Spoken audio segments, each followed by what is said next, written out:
Chapter 2. What we saw from the ruined house.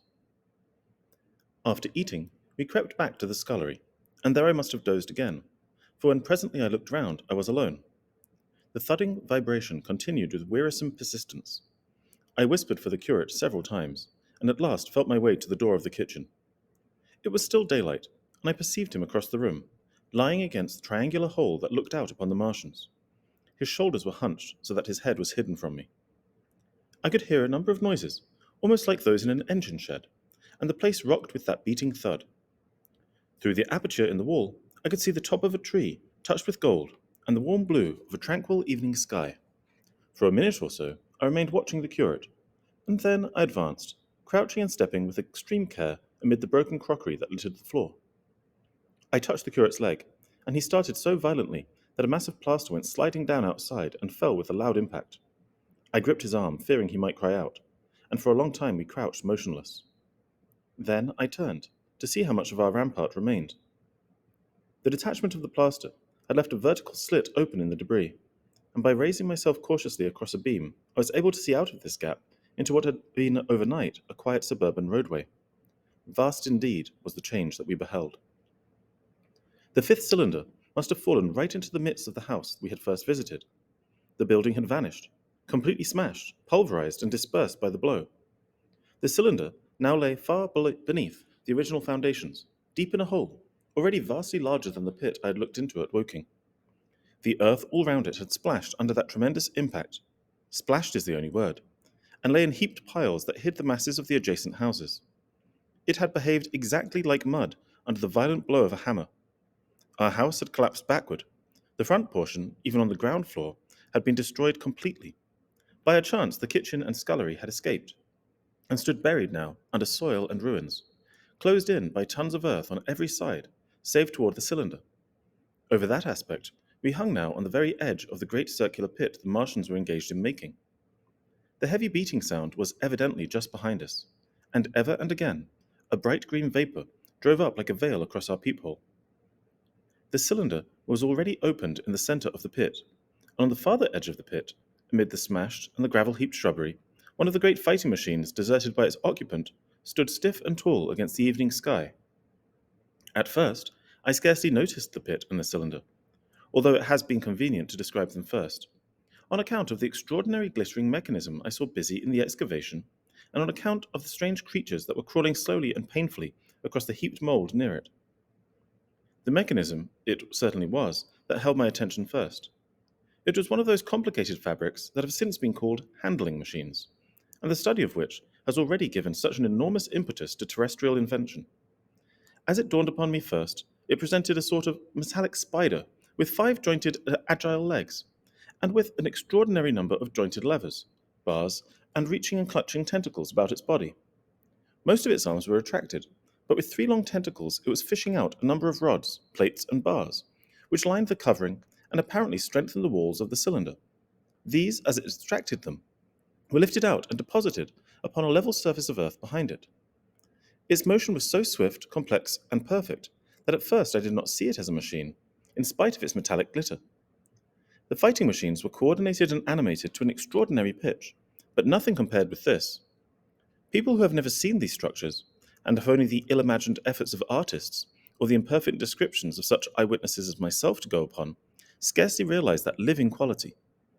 I recall particularly the illustration of one of the first pamphlets to give a consecutive account of the war. The artist had evidently made a hasty study of one of the fighting machines, and there his knowledge ended. He presented them as tilted, stiff tripods, without either flexibility or subtlety, and with an altogether misleading monotony of effect. The pamphlet containing these renderings had a considerable vogue, and I mention them here simply to warn the reader against the impression they may have created. They were no more like the Martians I saw in action than a Dutch doll is like a human being. To my mind, the pamphlet would have been much better without them. At first, I say, the handling machine did not impress me as a machine, but as a crab-like creature with a glittering entoigment. The controlling Martian, whose delicate tentacles actuated its movements, seeming to be simply the equivalent of the crab's cerebral portion. But then I perceived the resemblance of its grey-brown, shiny leathering entoigment to that of other sprawling bodies beyond, and the true nature of this dexterous workman dawned upon me. With that realization, my interest shifted to these other creatures, the real Martians. Although I had a transient impression of these, and the first nausea no longer obscured my observation. Moreover, I was concealed and motionless, and under no urgency of action. They were, I now saw, the most unearthly creatures it is possible to conceive. They were huge round bodies, or rather, heads, about 4 feet in diameter, each body having in front of it a face. This face had no nostrils. Indeed, the Martians do not seem to have had any sense of smell, but it had a pair of very large dark-colored eyes, and just beneath this a kind of fleshy beak. In the back of this head, or body, I scarcely know how to speak of it, was a single tight tympanic surface, since known to be anatomically an ear, though it must have been almost useless in our denser air. In a group round the mouth were 16 slender, almost whip-like tentacles, arranged in 2 bunches of 8 each. These bunches have since been named, rather aptly, by that distinguished anatomist, Professor Howes, the hands. Even as I saw these Martians for the first time, they seemed to be endeavoring to raise themselves on these hands. But of course, with the increased weight of terrestrial conditions, this was impossible. There is reason to suppose that on Mars, they may have progressed upon them with some facility. The internal anatomy, I must remark here, as dissection has since shown, was almost equally simple. The greater part of the structure was the brain, sending enormous nerves to the eyes, ear, and tactile tentacles.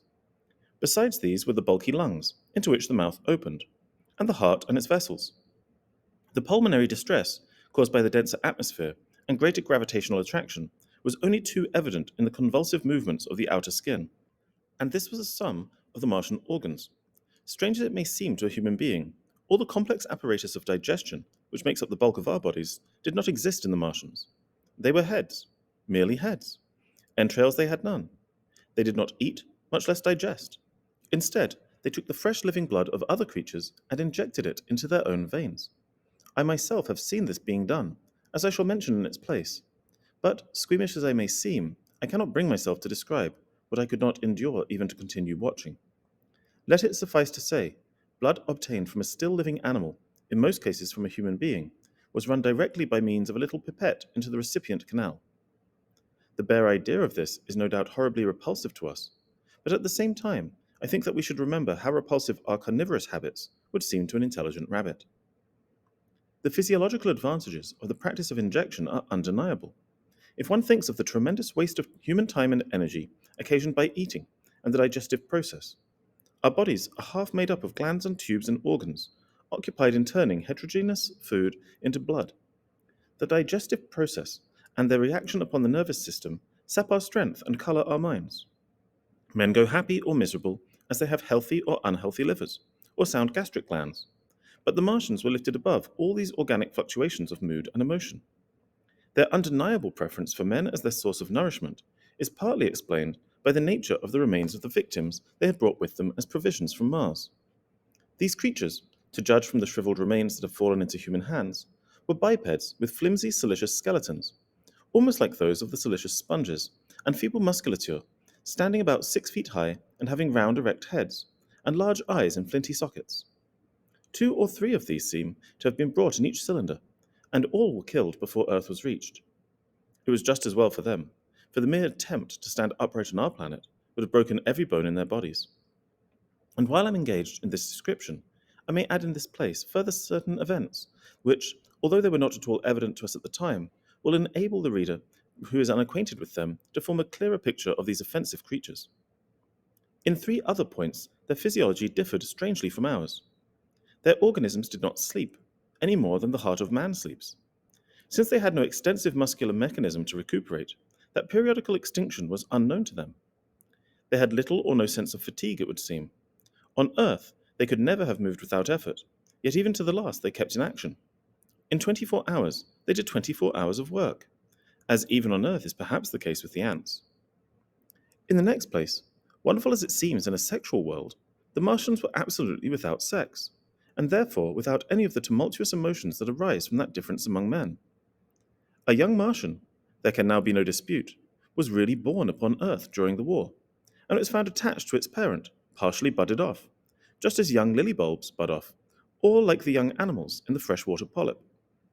In man, in all the higher terrestrial animals, such a method of increase has disappeared, But even on this Earth, it was certainly the primitive method. Among the lower animals, up even to those first cousins of the vertebrated animals, the tunicates, the two processes occur side by side, but finally the sexual method superseded its competitor altogether. On Mars, however, just the reverse has apparently been the case. It is worthy of remark that a certain speculative writer of quasi-scientific repute, writing long before the Martian invasion, did forecast for man a final structure not unlike the actual Martian condition. His prophecy, I remember, appeared in November or December 1893 in a long-defunct publication, the Pall Mall Budget, and I recall a caricature of it in a pre-Martian periodical called Punch. He pointed out, writing in a foolish, facetious tone, that the perfection of mechanical appliances must ultimately supersede limbs, the perfection of chemical devices digestion, that such organs as hair, external nose, teeth, ear, and chin were no longer essential parts of the human being, and that the tendency of natural selection would lie in the direction of their steady diminution through the coming ages. The brain alone remained a cardinal necessity. Only one other part of the body had a strong case for survival, and that was the hand, teacher and agent of the brain. While the rest of the body dwindled, the hands would grow larger. There is many a true word written in jest, and here in the Martians we have beyond dispute the actual accomplishment of such a suppression of the animal side of the organism by the intelligence. To me it is quite incredible that the Martians may be descended from beings not unlike ourselves, by a gradual development of brain and hands, the latter giving rise to two bunches of delicate tentacles at last, at the expense of the rest of the body. Without the body, the brain would, of course, become a mere selfish intelligence, without any of the emotional substratum of the human being. The last salient point in which the systems of these creatures differed from ours was in what one might have thought a very trivial particular. Microorganisms, which cause so much disease and pain on Earth, have either never appeared on Mars, or Martian sanitary science eliminated them ages ago. 100 diseases, all the fevers and contagions of human life, consumption, cancers, tumors, and such morbidities, never enter the scheme of their life. And speaking of the differences between the life on Mars and the terrestrial life, I may allude here to the curious suggestions of the red weed. Apparently, the vegetable kingdom in Mars, instead of having green for a dominant color, is of a vivid blood red tint. At any rate, the seeds which the Martians, intentionally or accidentally, brought with them gave rise in all cases to red-colored growths. Only that known popularly as the red weed, however, gained any footing in competition with terrestrial forms. The red creeper was quite a transitory growth, and few people have seen it growing. For a time, however, the red weed grew with astonishing vigor and luxuriance.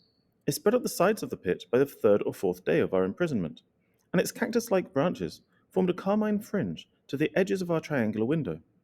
And afterward, I found it broadcast throughout the country, and especially wherever there was a stream of water.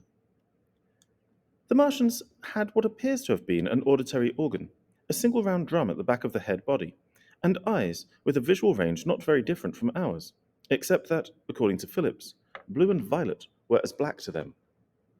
It is commonly supposed that they communicated by sounds and tentacular gesticulations. This is asserted, for instance, in the able but hastily compiled pamphlet, written evidently by someone not an eyewitness of Martian actions, to which I have already alluded, and which, so far, has been the chief source of information concerning them. Now, no surviving human being saw so much of the Martians in action as I did. I take no credit to myself for an accident, but the fact is so, and I assert that I watched them closely time after time, and that I have seen 4, 5, and once 6 of them, sluggishly performing the most elaborately complicated operations together without either sound or gesture. Their peculiar hooting invariably preceded feeding. It had no modulation, and was, I believe, in no sense a signal, but merely the expiration of an air preparatory to the suctional operation. I have a certain claim to at least an elementary knowledge of psychology, and in this matter I am convinced, as firmly as I am convinced of anything, that the Martians interchanged thoughts without any physical intermediation, and I have been convinced of this in spite of strong preconceptions. Before the Martian invasion, as an occasional reader here or there may remember, I had written with some little vehemence against the telepathic theory. The Martians wore no clothing. Their conceptions of ornament and decorum were necessarily different from ours, and not only were they evidently much less sensible of changes of temperature than we are, but changes of pressure do not seem to have affected their health at all seriously. Yet, though they wore no clothing, it was in the other artificial additions to their bodily resources that their great superiority over men lay. We men, with our bicycles, our road skates, our lilienthal soaring machines, our guns and sticks, and so forth, are just the beginning of the evolution that the Martians have worked out.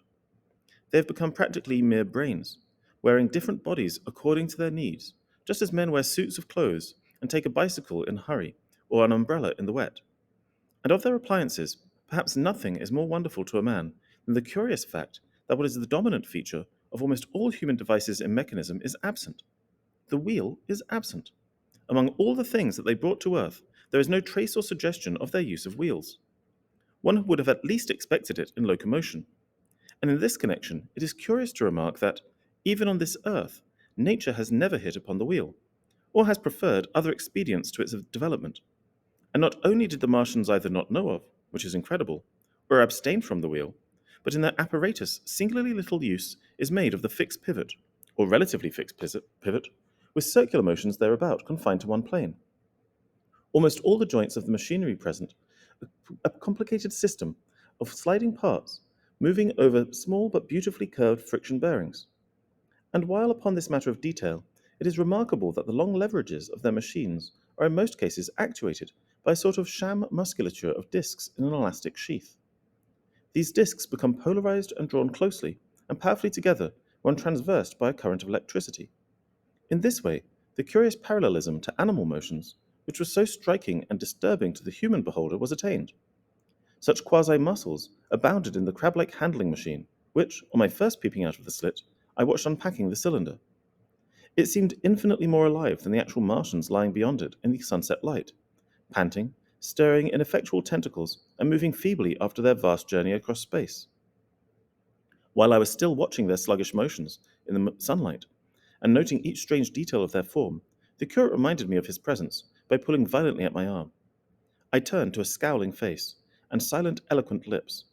He wanted the slit, which permitted only one of us to peep through, and so I had to forego watching them for a time while he enjoyed that privilege. When I looked again, the busy handling machine had already put together several of the pieces of apparatus it had taken out of the cylinder into a shape having an unmistakable likeness to its own, and down on the left, a busy little digging mechanism had come into view, emitting jets of green vapor and working its way around the pit, excavating and embanking in a methodical and discriminating manner. This it was which had caused the regular beating noise and the rhythmic shocks that had kept our ruinous refuge quivering. It piped and whistled as it worked. So far as I could see, the thing was without a directing Martian at all.